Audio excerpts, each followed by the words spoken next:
Good morning, everyone. As a preliminary matter, this is Stephen Vigent, Chairman for the Board of Health. Please permit me to confirm that all members and persons anticipated on the agenda are present and can hear me. Members, when I call your name, please respond in the affirmative. Dr. George Abraham? Aye. Jenny Fishman? Aye. Staff, when I call your name, please respond in the affirmative. Kerry Stockwell?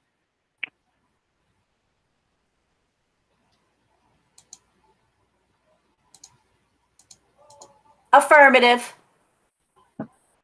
Anticipated speakers on the agenda, please respond in the affirmative. Phil Legere? Yes, here. Micah Blondeau? Yes, here. Jennifer Nakajoba? Yes, I'm here. DJ Wilson? Good morning. Good morning. Good morning. This open meeting of the Shrewsbury Board of Health is being conducted remotely, consistent with Governor Baker's executive order of March 12, 2020, due to the current state of emergency in the Commonwealth due to the outbreak of the COVID-19 virus. In order to mitigate the transmission of the COVID-19 virus, we have been advised and directed by the Commonwealth to suspend public gatherings, and as such, the governor's order suspends the requirement of the open meeting law to have all meetings in a publicly accessible physical location. Further, all members of public bodies are allowed and encouraged to participate remotely. The order, which you can find posted with agenda materials for this meeting, allows public bodies to meet entirely remotely so long as reasonable public access is afforded so that the public can follow along with the deliberations of the meeting. Ensuring public access does not ensure public participation unless such participation is required by law. This meeting will not feature public comment. For this meeting, the Shrewsbury Board of Health is convening by remote participation with a call-in number of 617-675-4444 and a PIN number of 227-221-203-9122 as posted on the town's website, identifying how the public may join. We are now turning to the first item on the agenda, but before we do so, permit me to cover some ground rules for effective and clear conduct of our business and to ensure accurate meeting minutes. I, Stephen Vigent, the chair, will introduce each board member or staff member who has the lead role for this particular item or guest speaker associated with this item on the agenda. After they conclude their remarks, the chair will go down the line of members first and then to staff members, inviting each by name to provide any comment or questions. I will then call upon the members to offer a motion and then for a second. Please hold until your name is called. Further, please remember to mute your phone or computer when you are not speaking. Remember that unless a document is being shared, your camera feed is triggered by your speaking or background noise. To mute and unmute your telephone, dial *6. Please remember to speak clearly and in a way that helps generate accurate meeting minutes. If members wish to engage in colloquy with other members, please do so through the chair, taking care to identify yourself. Finally, each vote taken in this meeting will be conducted by roll call vote. I have an important notice to read before the meeting begins. Pursuant to Governor Baker's March 12, 2020 order, suspending certain provisions of the Open Meeting Law, General Law, Chapter 30A, Section 20, and the Governor's March 15, 2020 order, imposing strict limitations on the number of people that may gather in one place, this meeting of the Shrewsbury Board of Health will be conducted via remote participation to the greatest extent possible. All meetings and hearings listed in the agenda will also be done through remote participation. Specific information and the general guidelines for remote participation by members of the public and/or parties with a right and/or requirement to attend this meeting can be found on the town's website at shrewsburyma.gov/coronavirus. For this meeting, members of the public who wish to listen or watch the meeting may do so by visiting www.shrewsburymediaconnection.org. No in-person attendance of members of the public will be permitted, but every effort will be made to ensure that the public can adequately access the proceedings in real time via technological means. In the event that we are unable to do so, despite best efforts, we will post on the town's website an audio or video recording, transcript, or other comprehensive record of proceedings as soon as possible after the meeting. To participate in the public comment portion of the meeting, dial 617-675-4444 and enter the following PIN: 227-221-203-9122 #. Please mute your device until the chair of the board addresses your agenda item or opens the meeting to public comment. At this time, I would like to call the meeting to order. The first item on the agenda is review and approval of minutes from the July 17th, 2020 Board of Health meeting. Do I have a motion to approve? Motion to approve. Do I have a second? I second that. Okay, the motion has been moved and seconded. I'm going to take a vote now to approve the meeting minutes. Dr. George Abraham, Votes aye. Jenny Fishman, Aye. Stephen Vigent, aye. So the meeting minutes from the July 17, 2020 Board of Health meeting are approved.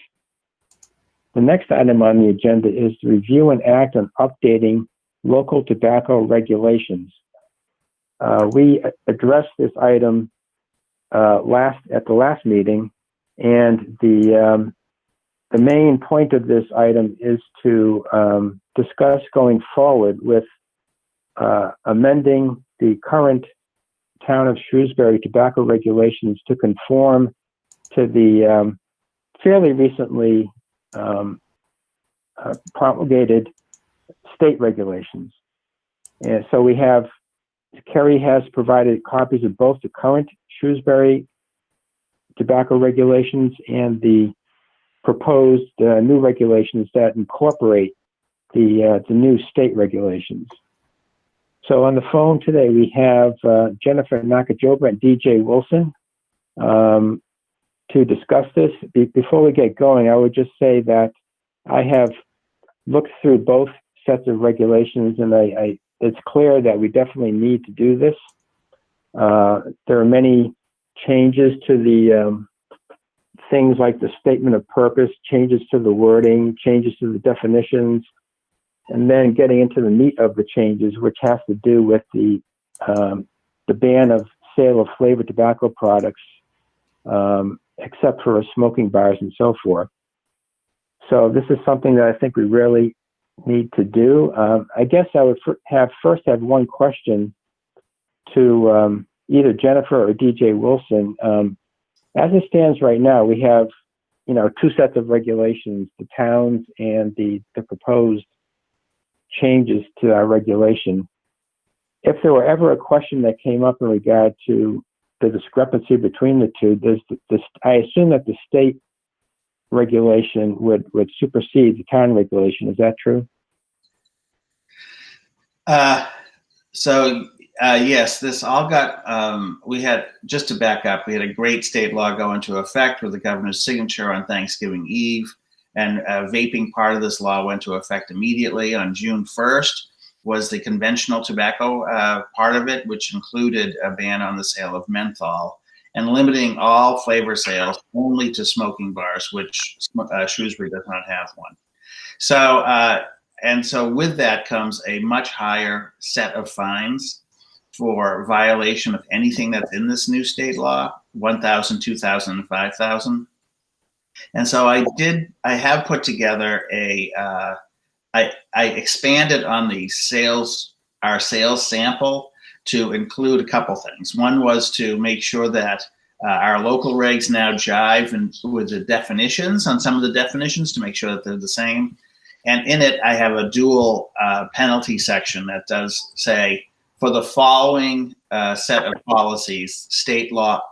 Well, it actually is set up to say state law applies, and then the next subsection says, except for these local policies where you stay at your local fining structure.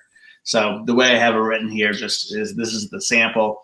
The sections specified to the town of Shrewsbury include maximum number of tobacco permits, prohibition on smoking bars. This is just the sample. So it does list out those things, so it makes it clear to a retailer what's the higher state fines and what are the local fines. Okay, that sounds really good, DJ. Thank you for that. Now, is this something that we've seen yet, or is this something that we still need to receive? You haven't seen it yet. Okay. I can certainly get it to you, and also it includes a couple, spots where decisions need to be made by the Board of Health on jiving it with this current regulation against this new sample. And one of the things I would do certainly is, if you wanted to move forward with this, I could customize it for Shrewsbury, include that unique language that's in your sales regulation right now, and then highlight those policies that you may not have, and that's for the Board of Health to decide if they would be put in or not. Okay, that sounds really good. Thank you.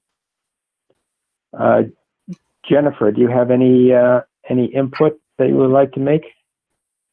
Sure. I guess the other thing to add would be that to ensure that we consult with your legal counsel in Shrewsbury prior to passing the regulations. This is something that we're ensuring that all towns are doing going forward. So taking this and ensure that your legal counsel understands the new regulations and they think those are appropriate to pass as well. Yeah, and on that note, I would say back in March, I would have sent out templates to go out to retailers. This was March, April, before the June 1st start date. The state DPH had this great campaign for doing all this stuff for June 1 with lots of visits to retailers, and all that got crushed by COVID. But one of the things we did do was a letter that goes, a sample letter that can go to your clerk magistrate, just to let them know that these higher fines are in existence, and a letter that goes to your town clerk, just because the town clerk's eyes may bug out when she gets a check for $2,000 and doesn't know why. Okay.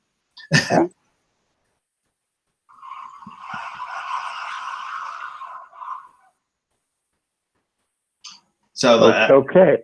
step is that I can get you the sample regulation, certainly, and it's highlighted right now with those changes, and the board can simply go through them right now, at your next meeting, and think about what you want to include and what you don't want to include. But it does make it, the idea here was to make it clear, not only for enforcers and the town what is going to get those higher fines, but also to make it very clear to the retailers what they are subjected to.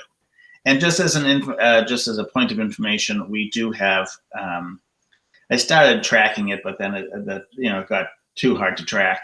But we probably do have, I would guess, about a dozen $1,000 fines out. $1,000 fines out there, half a dozen $2,000 fines, and a handful of $5,000 fines. And so far, none of them have been contested. They've paid.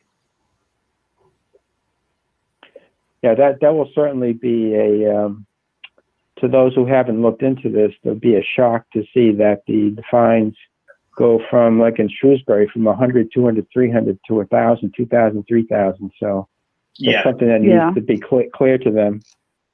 And at this point, they should have received, they probably have received something from Mass Tobacco Control in a letter form or an email form that this was happening. And they should be aware of it just through their distributors that they deal with for tobacco. They've had to deal with them a little closer because they've had to get rid of the general tobacco retailers have had to get rid of their more potent e-cigarettes and their flavored products. So they should be in alliance with their distributors about this too. Right. Okay, very good. And as I said, the board did receive before this meeting a kind of a template of what the changes would look like. And so I will be looking forward to receiving this latest revised regulation for the board to review. So I guess the way to go forward here is to, before we, and I guess the next question would be, at the last meeting, we discussed possibly holding a public hearing on the revised regulations. Not that there's anything controversial about it because the state regulations would apply, but something that as a best practice is something we should do. Would you agree with that? Yeah, I mean, that's perfectly Yeah. fine. Oh, I'm sorry. I don't know if you're talking to me or other members. So, Or either, well, DJ, yeah, okay, DJ. so I do think it makes perfect sense, and I do think in one of the attachments that came through for this meeting was from Karen that highlighted whether or not you want to ban smoking bars. And so you currently don't have any. Smoking bars are given the unique ability to sell flavored conventional products or e-cigarette products for on-site use only. And right now you don't have any. So if you were to include that as a board, it would be helpful to have a hearing just in case you had some person out there in Shrewsbury who thought they were going to open one. Okay. And 25 state law. And oddly enough, most of the winning city in this is the city of Worcester for the most. Boston is third after Springfield and Worcester. So you may not get any just because Worcester is well saturated with smoking bars, but it would be worth having a public hearing for it. Jennifer, do you have anything to add to this? I was just going to say, once we have a public hearing and whenever these regulations are passed, one of the things we will do is continue to educate retailers about the changes, because I understand with COVID-19, things have changed and people may not have received letters or emails.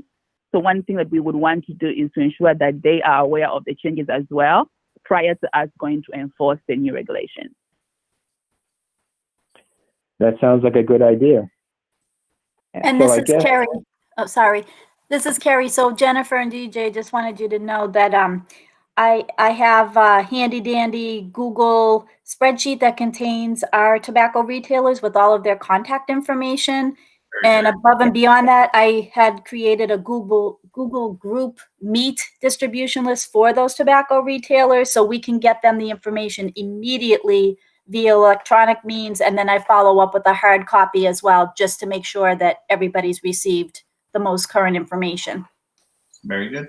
Sounds good, Carrie.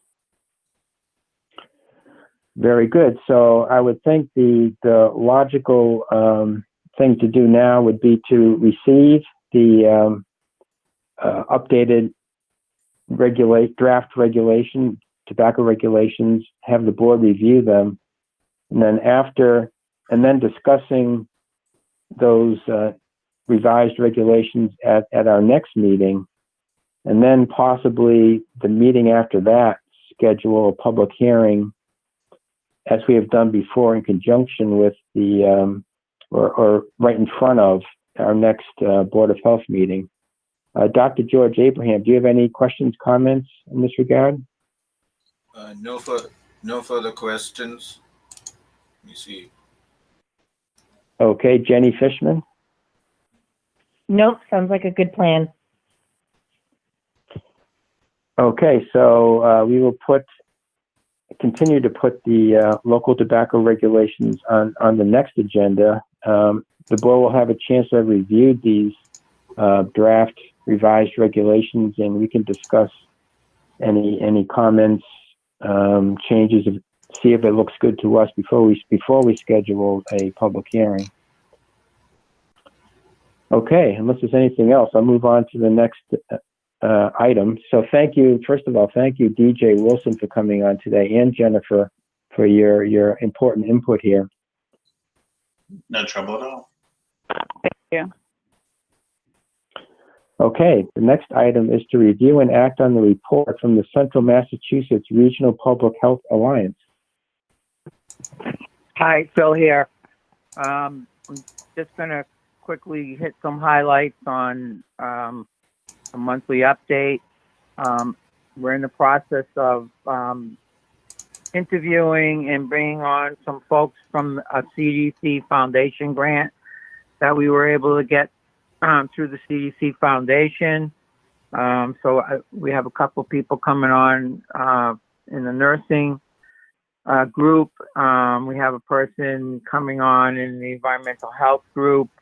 And I think we have an administrative help also. So these are 6 months temporary positions just to kind of beef us up through COVID. So we've been involved in Zoom interviews. So we're in the process of that. Micah's on board. So he's in his second week. He's been out doing inspections, so we're happy to have him on board. Testing sites have been ongoing in the Worcester area. School reopening, as we all know, is in the forefront right now, along with colleges. So we're in the thick of that.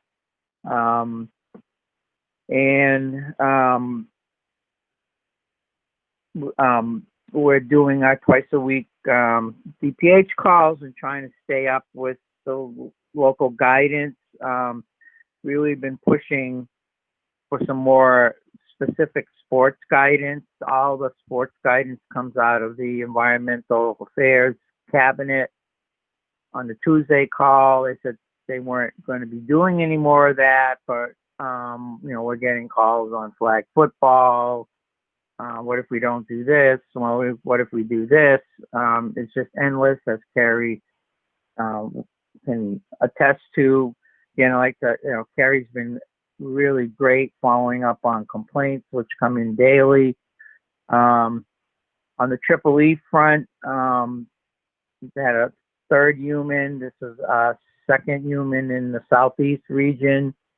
Then they had a positive human in Hampton County. So, knock on wood, doesn't mean we're going to be out of it, but again, we're almost to the end of August. We're not going to see frost till third, fourth week of October, depending on weather.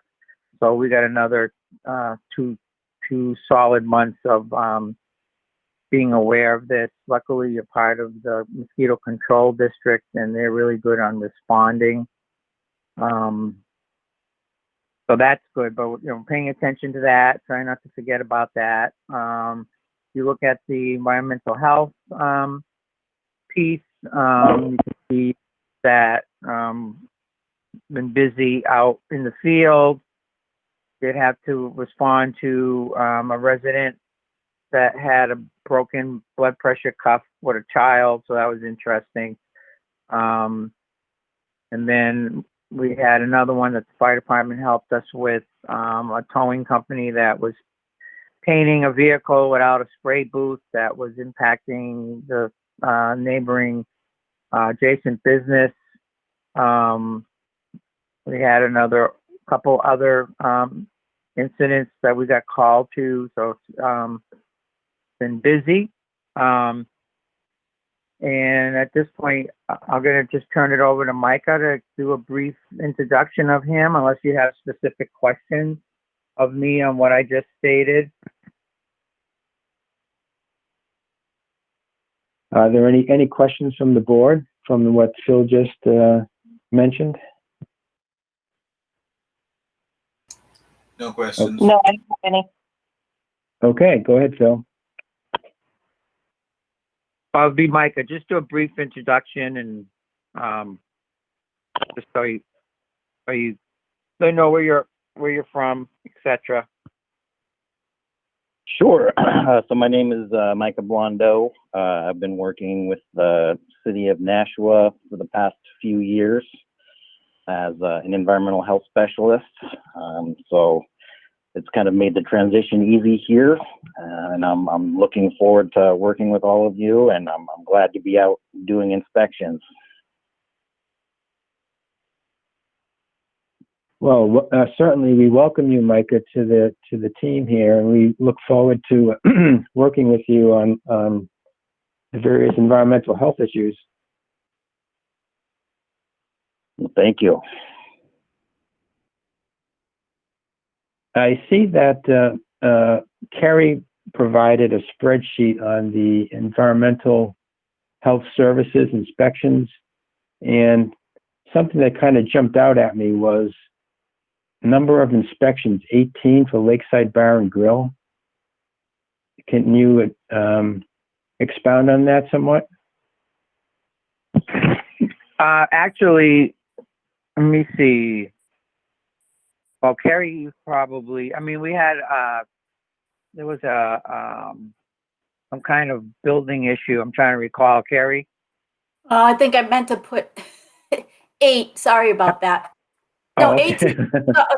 So 18 routine inspections.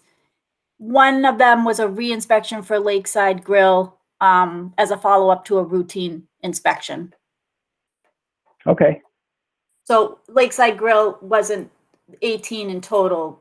I apologize for the confusion. It was 18 total routine since the last Board of Health meeting on July 17th. Okay. Thank you. Any further questions or comments from the board? Dr. Abraham? No comments. Jenny Fishman? No comments. Okay. So you're all set, Phil? Yep, I'm all set. Okay. So given that, let's move on to the next item, which is to review the meeting schedule for the next Board of Health meeting.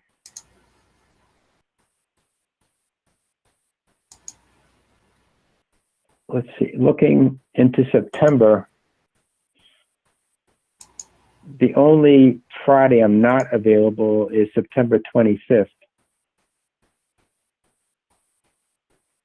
So I would say either the September 18th or October 2nd. September 18th is fine with me.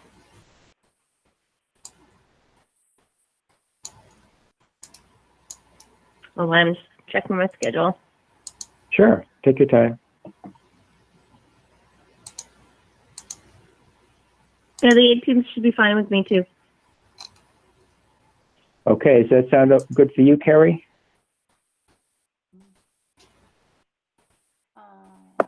Yes, it is. Okay, so let's plan on the next Board of Health meeting for September 18th, 2020 at 8 a.m.